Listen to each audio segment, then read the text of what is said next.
আসসালামু আলাইকুম।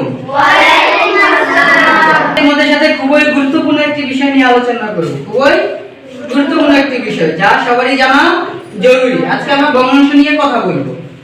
তো শুরুতেই চলো ভগ্নাংশ। আজকে কি নিয়ে কথা বলবো আমরা? ভগ্নাংশ। ভগ্নাংশ মানে বলা যায়, ভগ্নাংশ মানে কি বলা যায়? ভাঙাংশ। ভাঙাংশ। ভগ্নাংশ মানে ভাঙা অংশ।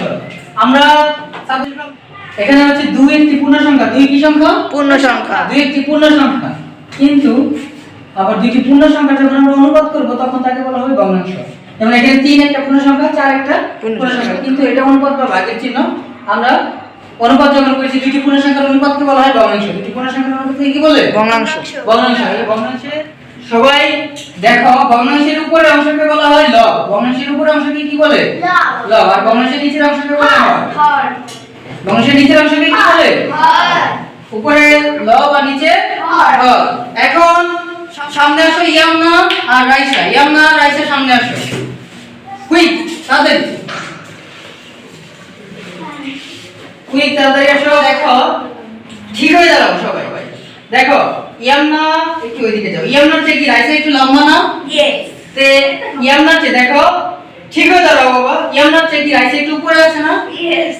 তে লম্বা মানুষ কি উপরে থাকে না? তাহলে ভগ্নাংশের লব, লতে লম্বা, লতে লব। তে ভগ্নাংশের লব কোথায় থাকে? উপরে। উপরে। ভগ্নাংশের লব কোথায় থাকবে? উপরে। ভগ্নাংশের লব যদি উপরে থাকে, হর কোথায় থাকবে? নিচে। নিচে। তার মানে এটা কিন্তু সহজেই মনে রাখতেছে তোমাদের বান্ধবী রাইসা আর ইয়ামনা। যেহেতু রাইসা লম্বা তাই রাইসা কি উপরে আছে? ওর মাথার উপরে আছে, তাই না? তাই লম্ব মানে তার মানে লব কোথায় থাকবে? ভগ্নাংশের লব কোথায় থাকবে? উপরে। আর হর কোথায় থাকবে? নিচে। নিচে। এটা কি এখন আর ভুলবা তোমরা? না। এখন কি মনে থাকবে না? যখনই ভুলে যাবো তখনই একটু মনে মনে চিন্তা করবা, আরে আমার ছাত্র আমার বান্ধবী রাইসা আর আমাকে সামনে রেখে বলছিল যে রাইসা একটু লম্বা তাই রাইসা একটু উপরে আছে। তার মানে লব কি থাকে? ভগ্নাংশের লব উপরে থাকে। কত সহজ। আর কি কেউ ভুলবা? কত সুন্দর, তাই না? ওকে, ধন্যবাদ তোমাদেরকে। তোমরা তোমাদের জায়গায় যাও। ওকে, তারপর হচ্ছে এদিকে তাকাও সবাই। এখন আমি যাকে ধরবো, আদিয়া বলো তো। আদিয়া বলো, এই ভগ্নাংশের লব কত? এই ভগ্নাংশের লব 5। এই ভগ্নাংশের লব 5। এটা হচ্ছে লব 5। আর রাইসা বলো তো, এই ভগ্নাংশের হর কত? 6। এই ভগ্নাংশের হর 6। শাবাশ, তোমরা তো খুব ভালো শিখে গেছো। তারপর সাইমা বলবা, এখানে ভগ্নাংশের লব কত?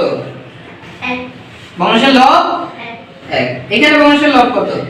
সরি, এখানে ভগ্নাংশের হর কত? 7। ভগ্নাংশের হর 7। ভগ্নাংশের লব হচ্ছে 1, ভগ্নাংশের হর হচ্ছে 7। ওকে, তাহলে ভগ্নাংশের লব আর হর কি আমরা সবাই শিখেছি? ভগ্নাংশের লব আর হর কি আমরা সবাই পারবো? পারবো তো? ওকে, সবাইকে ধন্যবাদ।